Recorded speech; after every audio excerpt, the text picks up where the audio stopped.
इसमें बहुत मुद्दा है। आपका करप्शन कलकत्ता में भर गया, वेस्ट बंगाल में हर चीज़ में करप्शन है। कोई मर जाता है 2000 रुपया करके सरकार भी दे तो उसमें भी करप्शन, एडुकेशन में करप्शन, नौकरी में करप्शन, हर चीज़ में करप्शन। आदमी सिर्फ चाहिए वोट देने का लिए मौका। कौन होगा? नीतीश कुमार होगा, शरद पवार होगा, मायावती होगा, केजरीवाल होगा, कौन होगा? पहले वो डिसाइड तो करे, उसका बाद ना ठीक करेगा कौन होगा। ना आपका घर में जाता है, हमारे घर में भी नहीं आता है। नहीं आता है तो हम लोग को डरने का कोई बात नहीं है। जो लोग डरेगा उसका लिए डर है, जिसका लिए डर नहीं देखेगा उसका लिए प्रॉब्लम नहीं है। क्यों? देश का कानून है। मेरा पास तो उतना बड़ा लॉयर नहीं है, यदि वो लोग का पास बड़ा बड़ा लॉयर है तो डरने का क्या चीज़ है? कोई भी चल जाइए। अब सबसे बड़ा मज़ा का चीज़ क्या है, जब सीबीआई कोई केस करता है तो पकड़ लेता किसी को, तो अब बोलता है देखा सीबीआई कितना अच्छा काम किया है। अब वही सीबीआई जब रेड करता है तो बोलता है मोदी जी करा दिया। तो जाएगा कहाँ? हेड भी आपका, तेल भी आपका। पहले सर अपना नाम बताइए। मेरा नाम राजू दास है। क्या करते हैं सर? हम बिजनेस करते हैं। और अभी आपकी बेटी है सर? मेरा आपसे बेटी। हाँ, मेरा बेटी है। आप सबसे पहले ये बताइए सर कि लोकसभा इलेक्शन 2024 अगले साल इलेक्शन होने वाले हैं, ठीक है? आप मुझे एक बात बताइए कि 2024 में आपको क्या लगता है कौन जीत के आपको प्रधानमंत्री के तौर पर आ सकता है? एक ही बात है, एक ही नाम है। आज उसका जन्मदिन है, दामोदास नरेंद्र मोदी। आपको लगता है कि नरेंद्र मोदी एक बार फिर से 2024 में उनकी सरकार बन जाएगी? एकदम हंसते हंसते, उससे ज़्यादा भी होगा तो कम नहीं होगा।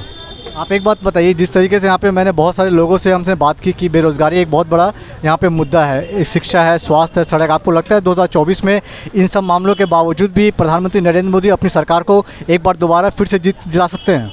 देखिए, आदमी का देखने का तरीका होता है क्या किया। जो जाग के देखता है तो सब कुछ देख ना सकता है, और जाग के अंधेरा में देखेगा तो कुछ नहीं देख सकता है। अब जाइए, हर चीज़ में जाइए। पहले कितना रास्ता बनता था, आज कितना रास्ता बना है। हम लोग टाउन में रहते हैं, हम लोग को तो छोड़ दिए, गांव देहात में पहले रास्ता भी नहीं था, आज सब रास्ता है। अब जो देखना नहीं मांगता उसको जितना भी दिखाई वो नहीं देख सकता है। आप एक बात बताइए, जिस तरीके से मोदी सरकार का आप बात बोल रहे हैं कि दोबारा वो जीत के आ सकती है, लेकिन यहाँ पे कई सारे लोग का एक महंगाई बहुत बड़ा मुद्दा है। तो लेकिन महंगाई को अगर आप देखें तो अभी एक गठबंधन बना है इंडिया के नाम से, आपने उसका नाम सुना होगा। आपको लगता है कि इंडिया 2024 में प्रधानमंत्री नरेंद्र मोदी को और बीजेपी को एक टक्कर दे सकती है? देखिए, जो लोग जानता नहीं है, अगला बार भी कलकत्ता में वही आदमी लोग आया था, ब्रिगेड किया था, हाथ उठाया था, सब आदमी था, ऐसा कोई बात नहीं था। केजरीवाल था, आपका पीटीपी से था, सब था, किंतु लास्ट में रिजल्ट क्या हुआ आदमी देख लिया है। आदमी थक गया हिसाब से। कौन होगा? नीतीश कुमार होगा, शरद पवार होगा, मायावती होगा, केजरीवाल होगा, कौन होगा? पहले वो डिसाइड तो करे, उसका बाद ना ठीक करेगा कौन होगा। तो आपको नहीं लगता ये एडवांटेज है इंडिया सरकार की, बहुत सारे उनके नेता हैं, और आप में अगर देखिए बीजेपी में तो बीजेपी में सिर्फ वन एंड ओनली नेता हैं, वह प्रधानमंत्री नरेंद्र मोदी। तो आपको लगता है कि जिस पार्टी में बहुत सारे नेता हैं वो उनके लिए एक नेगेटिव फैक्टर है? नहीं, टीम में कैप्टन एक ही होता है हर खेला में। आपको लगता है इंडिया में बहुत सारे कैप्टन एक साथ हैं? एक वो सब कैप्टन, अब कौन कैप्टन होगा उसमें झमेला हो रहा है ना। अरे बीजेपी में एक ही कैप्टन है, उसका नाम है मोदी है। कैप्टन उस टीम में बहुत है, किसको कैप्टनशिप चाहिए वो लोग अभी परेशान है, और हम लोग का एक ही कैप्टन है, उसका नाम मोदी है। आप रहने वाले बंगाल के हैं? हाँ, बंगाल के हैं। अच्छा, एक बात बताइए, यहाँ पर 42 सीटें हैं, तो आपको पिछली बार अगर इलेक्शन देखेंगे तो उस वक्त इलेक्शन में 18 सीट मिली थी। अभी आपको अनुमान से कितना लगता है सीट मिलेगी? हम लोग को कलकत्ता में आप सोच लीजिए 20 से 25 तो सीट आएगा ही जरूर। 20 से 25 सीट आपको लगता है कि मतलब आ जाएगा? एकदम हंसते हंसते आएगा। लेकिन आप देखिए 2019 में देखिएगा तो बीजेपी यहाँ पर बहुत मजबूती के साथ यहाँ पर कैंपेनिंग कर रही थी। अभी बीजेपी का उतना एक्टिव कैंपेनिंग यहाँ पर नहीं है, तो आपको लगता नहीं है कि बीजेपी को भी लगता है यहाँ से अभी ज़्यादा सीट उनको नहीं मिलेगी? देखिए, सबसे बड़ा बात के एक चीज़ समझ लीजिए, हम लोग कलकत्ता से बिलोंग करते हैं। यहाँ पे वोटर वोट देने के लिए राजी है, बीजेपी को राजी है, किंतु क्या कभी कभी सिचुएशन यहाँ पे ऐसा होता है, यहाँ पे इतना गंदा पॉलिटिक्स होता है ना, तो आदमी वोट नहीं दे सकते, क्योंकि पोलिंग बूथ से एजेंट गायब हो जाता है, जो जनरली आपका एमपी इलेक्शन में नहीं होता, कि सेंट्रल फोर्स रहता है, तो आदमी खुल के वोट देता है।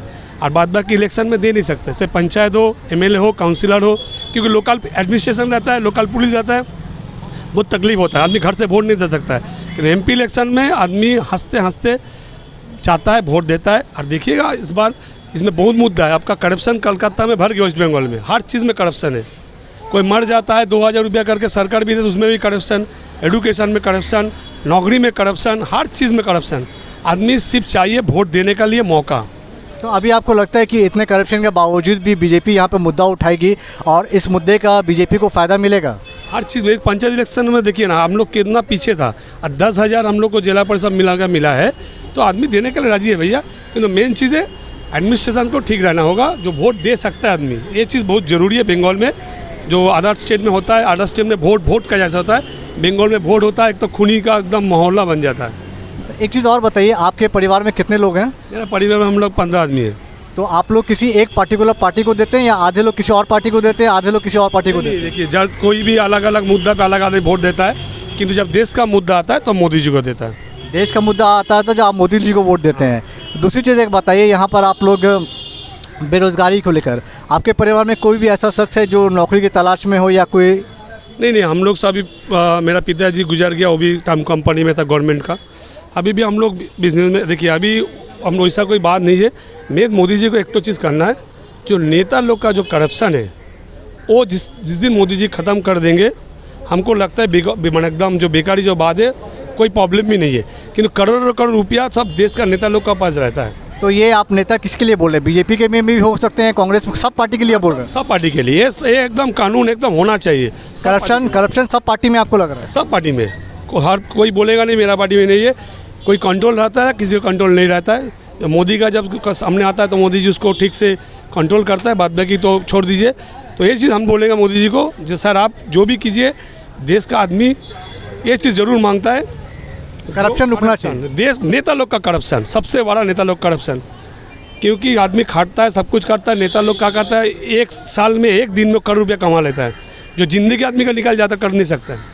आखिरी सवाल आपसे कि आप ईडी को लेकर देखेंगे कि अभी इलेक्शंस होने वाले हैं तो बहुत सी जगह भी ईडी की तरफ से रेड हो रहा है, तो आपको लगता है ये ईडी की तरफ से जितना भी रेड हो रहा है ये सही हो रहा है? देखिए सबसे मज़ा का बात क्या है ना, ईडी तो मेरा घर में आता नहीं है ना आपका घर में जाता है, हमारे घर में भी नहीं आता है। तो हम लोग को डरने का कोई बात नहीं है। जो लोग डरेगा उसका लिए डर है, जिसका लिए डर नहीं देखे उसका लिए प्रॉब्लम नहीं है। क्यों, देश का कानून है। मेरा पास तो उतना बड़ा लॉयर नहीं है, यदि वो लोग का पास बड़ा बड़ा लॉयर है तो डरने का क्या चीज़ है, कोई भी चल जाइए। अब सबसे बड़ा मज़ा का चीज़ क्या है, जब सीबीआई कोई केस करता है तो पकड़ लेता किसी को, तो अब बोलता है देखा सीबीआई कितना अच्छा काम किया है। अब वही सीबीआई जब रेड करता है तो बोलता है मोदी जी करा दिया, तो जाएगा कहाँ, हेड भी आपका, तेल भी आपका। लेकिन ये ईडी की तरफ से जो रेड होता है तो कहीं ना कहीं अगर वो करप्शन किया है तो ईडी की तरफ से रेड तो होना ही चाहिए, इसमें तो कोई गलत बात नहीं है।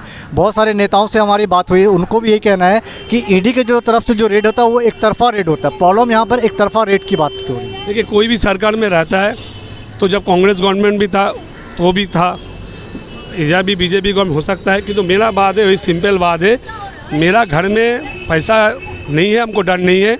जिसका घर में काला धन है उसको हर चीज़ में डर रहेगा, सुबह शाम सीडी आए, आप भी आए, कोई भी जाए, पब्लिक जाए, तो ये चीज़ है, डरना नहीं चाहिए। यदि आप कुछ नहीं किया मत डरिए, सामने सामने सब दूध कर। अब तो लॉयर तो बराबर लॉयर को आप कोर्ट में जाइए ना, जब मेरा घर में ईडी आ रहा है तो कोर्ट आपको बोल देगा। कोई कोर्ट में नहीं जाता है, कोई कोर्ट में नहीं जाता, वो जनता को सामने जाती है और ये कहती है कि मेरे तरफ से मुझे डराया जा रहा है और ईडी की तरफ से ये जो काम हो रहा है ये गलत हो रहा है। करोड़ों रुपये आप लेके बैठे हैं तो आपको डरना ही है ना, कल सुबह कुछ होगा, शाम को कुछ होगा, तो हम लोग को डर क्या चीज़ का है भाई? आपको आम जनता को तो डर है नहीं, क्योंकि उनके पास तो पैसे ही नहीं है। जिसका 2000 का नोट डर है और 2000 का नोट डर है, हम लोग को डरने का नहीं है। कि हम लोग का भगवान का आशीर्वाद से जो पब्लिक जो मिला खुश है। जिसका बाद में काला धन है वो डरेगा, से 2 का 500 का नोट भी डरेगा, हम लोग का कोई डर नहीं है। एक आखिरी सवाल कि प्रधानमंत्री नरेंद्र मोदी को अभी मैनिफेस्टो आने वाला है, ठीक है?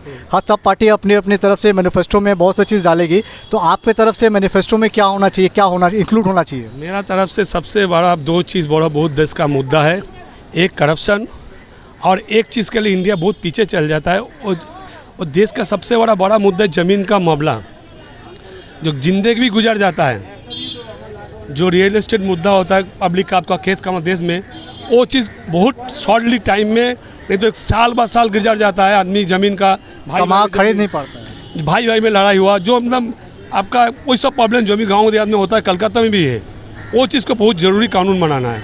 मतलब क्या अफोर्डेबल करना है? एकदम मोदी जी को 3 साल टाइम होना चाहिए ना। पुश्तैनी जो प्रॉब्लम होता है ना, जो देश में बहुत बड़ा प्रॉब्लम है, आप देखिएगा लाखों पेंडिंग केस जैसा पड़ा हुआ है, जो खानदानी ज़मीन का इस चीज़ का लिए, वो चीज़ प्रॉपर्टी डिस्प्यूट के लेके आपका कहना है ये बहुत बड़ा मुद्दा है? बड़ा मुद्दा है, मिडिल क्लास के लिए बहुत बड़ा मुद्दा है। एक वो खरीद नहीं पाता है, और इसके बाद अगर प्रॉपर्टी होता है वो आपका भाई के डिस्प्यूट में वो चला जाता है, जिंदगी ख़त्म हो जाता है, जिंदगी ख़त्म हो जाता है। लिख के लगता है ये चीज़ बहुत बड़ा। और देश का जो नेता लोग का करप्शन है, हर पार्टी का, और मोदी जी है तो पॉसिबल है, ऐसा हम सोचते हैं। वही चीज़ उसको रिक्वेस्ट है, अब ये वाला जरूर देश का नेता लोग का करप्शन बहुत जल्दी है, क्योंकि देखिए कोई बिजनेसमैन मिडिल क्लास का कोई दुकान लेता है ना, उसको साल लग जाता है पैसा कमाने में। अरे एक नेता एक दिन में करोड़ों करोड़ रुपये घपला करके वो प्रमोटिंग कर रहा है, ट्रैवल्स व्यवसाय में आ गया, इंडस्ट्री कर रहा है, वही सब कुछ कर रहा है, तो बेकार तो होगा ही, क्योंकि वो अपना तरह आदमी को रखता है। ये चीज़ वो बोलिए, मोदी जी को हम लोग रिक्वेस्ट कर रहे हैं, देश का नेता हर पार्टी का जो करप्शन है वो एकदम कानून बनाना चाहिए, अपना पार्टी का हो जिसका पार्टी का हो। तो ये थी हमारी एक छोटी सी मुलाकात, हमने जानने की कोशिश की उनसे आम जनता की क्या राय है। आने वाले दिनों में और भी लोगों से हम लोग बात करेंगे और कोशिश ये करेंगे उनके लिए सबसे बड़ा मुद्दा जानने के लिए और आप सभी लोगों को बताने के लिए। बहुत बहुत शुक्रिया आपका।